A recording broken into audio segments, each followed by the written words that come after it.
On the back of Harley Reid and Bailey Smith's antics over the last month or so, I thought it'd be a good opportunity to talk our top 5 villains from all time, basically, not just this season. So hopefully we've all got a list. I'm going to rattle off my top 5 in no particular order. And I think this one will be on most of yours. Barry Hall. Ooh. He wasn't on mine, wasn't? but yeah, he Okay. definitely is. No. And so why a villain? Just speaks for itself, just surely. for opposition supporters. Yeah. Right. Yeah. No, he was on my list. Punching blokes in the head is pretty. That's the criteria. Hayden Ballentine, probably more of a personal one, but he was such a pest back in the day, and I despised him, to be totally honest, as a Hawthorn supporter.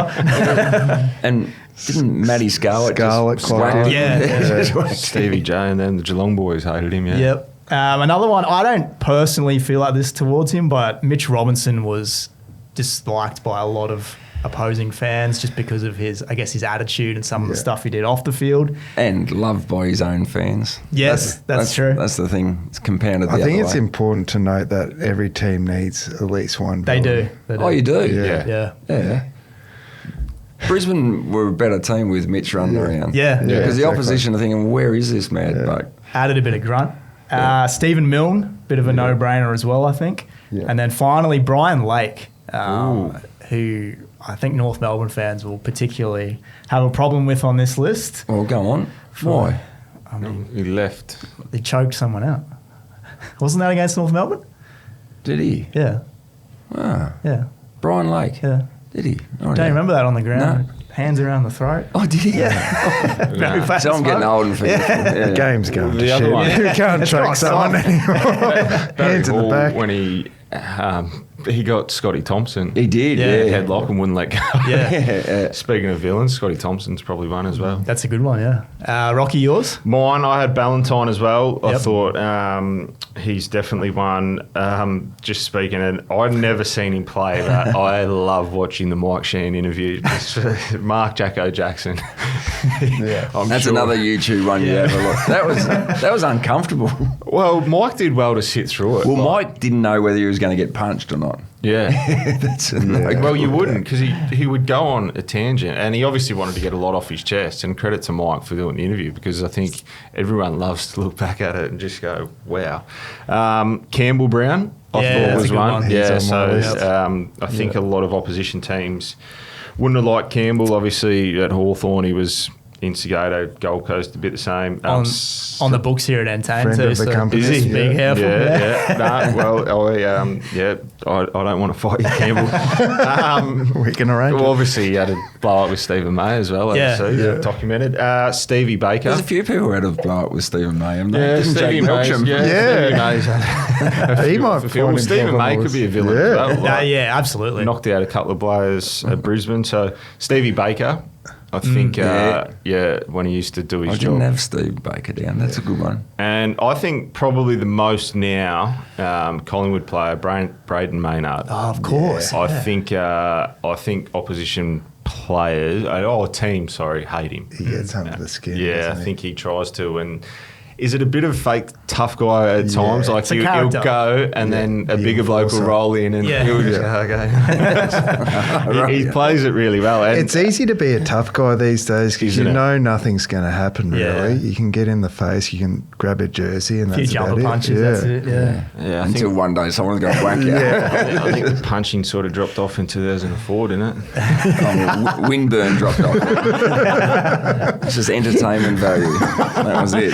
Make sure you entertain everyone with that. Don't land any punches. Oh, is that what you're going on? Oh, righty. Yeah. Cats out of the bag. Yeah, right. Mine? Yeah, hit us with I reckon a couple. I'm going to go start with Tony Lockett. Yeah, okay. Yeah. And was it when he was playing for St Kilda, did he kick a barrel into the Swans cheer squad at the SCG from about 5 metres out? Yeah. So just trying to cop that. Yeah. And I was genuinely scared of him. Like I played my first game at fullback was on Tony Lockett, and running out to him thinking, I'm going nowhere near you. I saw Fev kicking a few barrels from about 5 metres out in the Rezzies last weekend. He was loving it, yeah. Fev could be on there as well. I think he probably would be, yeah. All right, so Plugger. Dermot Brereton, I reckon, he's up there. I mean, Dermot Cannon, run through the Essendon huddle. How good's that? And didn't he kiss Billy Duckworth, I think, on the cheek in that same game? Yeah. And, he was like a rock star. And, like, Dermot now, like, working in the media, obviously, for probably the past 30 years, hasn't got a nasty fibre left in his body. All that testosterone's all gone from his playing days and has just flipped around to such a mellow, easygoing fella. I had Mark Jackson.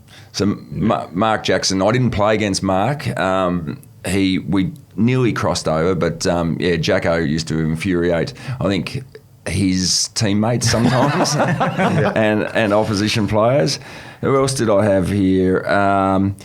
In the modern, not in a bad way, but in the modern terminologies or times, Toby Green would be considered a bit of a villain. Didn't think about him. No, 6 different suspensions. So, the boots in the back or studs up sort of reports. And so I think he'd be considered that. And this one for probably post-career, but mostly, but he was a villain for opposition supporters when he was flying because he was so good. But Wayne Carey. Yeah. Wayne Carey he used to get booed because he was just too good. Yeah. He used to carry that footy club and he was a great of the game, but wasn't fancied by opposition supporters much. That's a good one. Yeah. Good list. Anything from you, Jack? Yeah, look, Jack. going last is never great. I don't have much left, but Wayne Carey was on top of my list. More so for off-field stuff, but I guess we're keeping this more on-field. That first game against North when Archer and that shaped up, that was pretty exactly. So he got under a lot of people's skin, understandably so. Had an old teammate of yours, Jason Akermanis. Got him as just a big mouth. Within his own club, he was a bit of a villain, I think. Still might be. And I think he used to write the articles all the time. He wrote an article about Duck and said we wouldn't have him at Brisbane. And we were playing Adelaide a couple of days later. Apparently he's still a villain at golf courses now as well. With the Queensland Police. No. So don't let him score his own games. Bit left of field, but... retired now, Razor Ray. Yeah. He was probably the biggest villain of the AFL. Every fan base hated on poor Razor. And then I have Ryan Crowley, another one, got under people's skins. And then same as you guys, we had the Barry Hall and Kane Corn, special mention to him. Why is he a villain? He just gets his name out there in the wrong ways.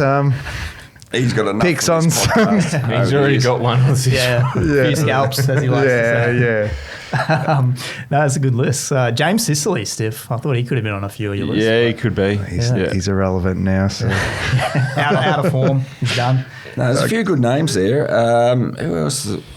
Milne, Barry Hall. Yes, there's a few good ones. Well, I think there'd be heaps if you went back. Generally, it's going to be a tagger, like a Libba. Libba would have been, particularly for Richmond, what happened with Matty Knights and that. Like, there's be heaps of little ones that would have got booed back in the day. There was one that a player went from being very much beloved to a villain overnight, which was Andrew Gaff. Yes. Yeah. He was hated by a lot of people for a long time, booed relentlessly. For a nice guy, so it's a weird one for a villain. Yeah, no, that's a good one as well. I mean, I guess that Bailey Smith's a bit like that as well. He was loved a year ago, and now he's not. Yeah. You win some, you lose more. For free and confidential support, call the number on the screen or visit the website